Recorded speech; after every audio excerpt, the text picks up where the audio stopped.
संसार का प्रत्येक व्यक्ति स्त्री के रूप पर मोहित होता है।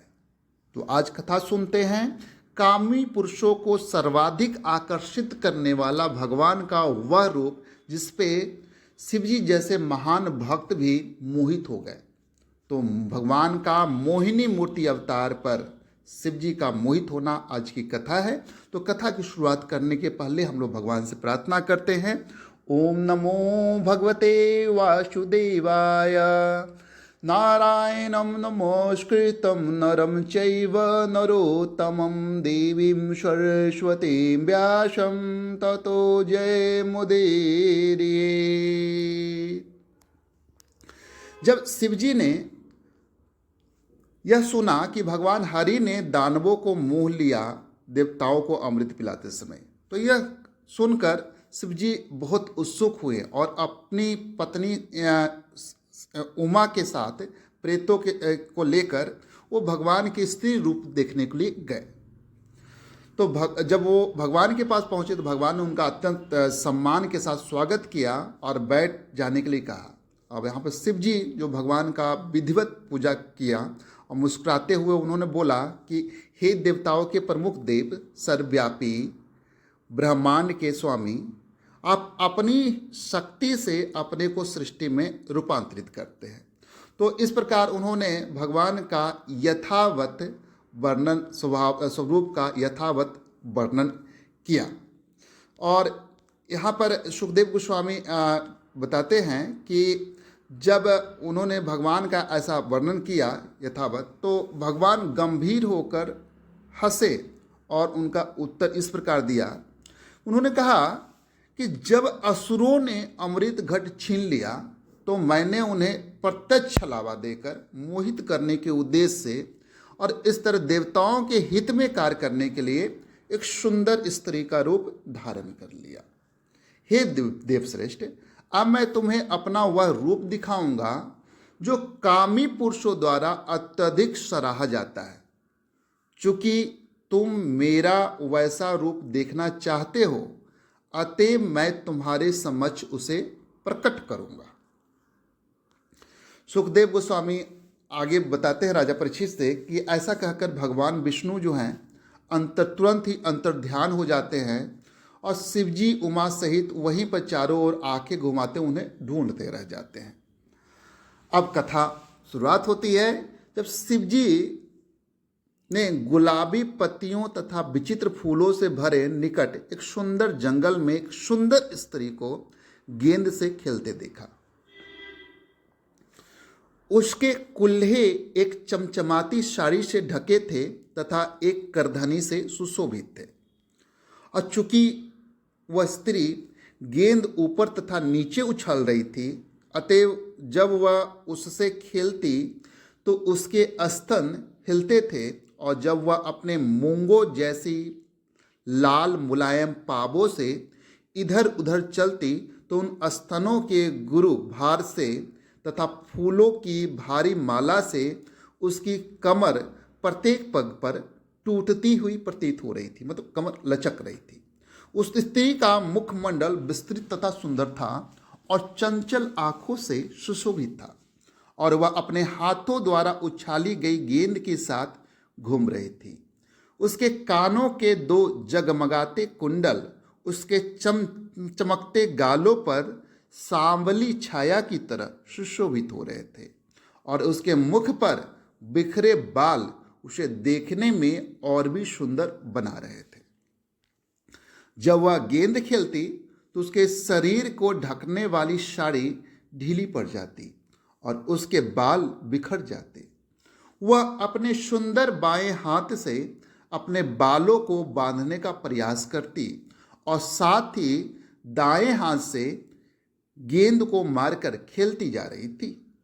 यह इतना आकर्षक दृश्य था कि भगवान ने अपनी अतरंगा शक्ति से इस तरह हर एक को मोह लिया। जब शिवजी इस सुंदर स्त्री को गेंद खेलते हुए देख रहे थे तो वह कभी इन पर दृष्टि डालती और लज्जा से थोड़ा हंस देती। अब ज्यों ही शिवजी ने उस सुंदर स्त्री को देखा और उसने इन्हें ताका, ज्यों ही वे स्वयं को तथा अपनी सर्व सुंदर पत्नी उमा और अपने निकट पार्षद को भूल गए।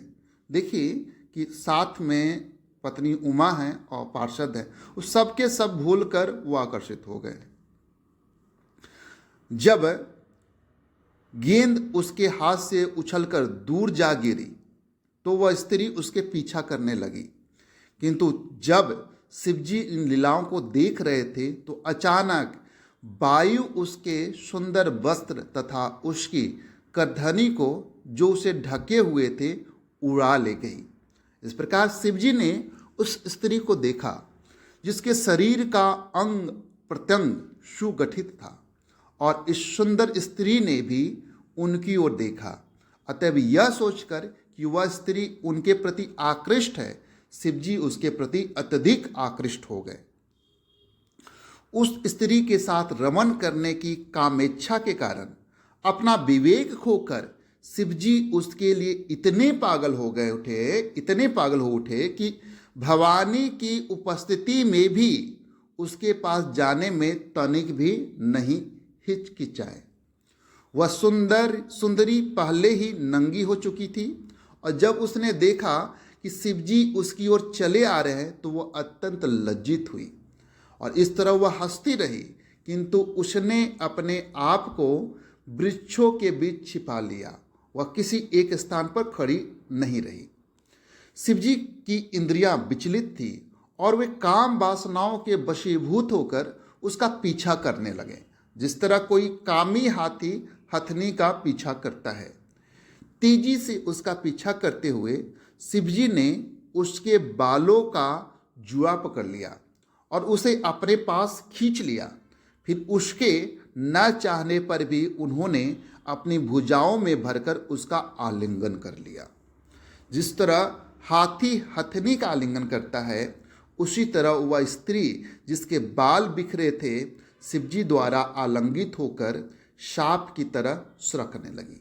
हे राजा, यह बड़े और ऊंचे नितंबों वाली स्त्री भगवान द्वारा प्रस्तुत की गई योग माया थी। उसने अपने को जिस जिस भांति शिवजी के आलिंगन से छुड़ाया वह भाग गई।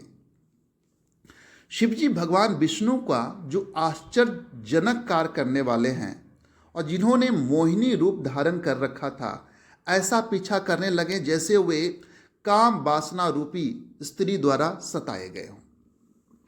जिस प्रकार गर्भ धारण करने में सक्षम हथनी का पीछा मदांध हाथी करता है, उसी तरह शिवजी उस सुंदर स्त्री का पीछा कर रहे थे।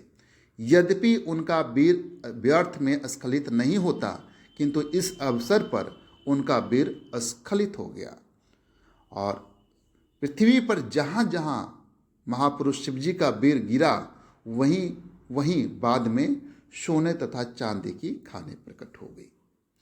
शिवजी मोहिनी का पीछा करते हुए नदियों तथा झीलों के किनारे, पर्वतों, जंगलों, उद्यानों के पास तथा जहां कहीं ऋषि मुनि रह रहे थे वहां पर गए।